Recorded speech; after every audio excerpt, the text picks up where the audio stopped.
டேய் மயிலுக்கு ரெக்கை இருக்குதா இல்லையா? எத்தனை ரெக்கை? 3 ரெக்கைன்னா கையில் காட்டு. Very good. நீங்கள் இப்போ எங்கே போயிட்டு வந்தீங்க? ஈட்டிக்கா? புரியல. ஈட்டுக்கா?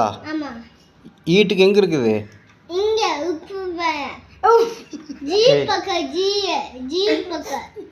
ஜீவி பக்கமா? ஜீவி கந்தவுக்கு என்ன இருக்குது? கை கட்டு, கை கட்டு. அப்படி எப்படி வச்சிருந்த கையை?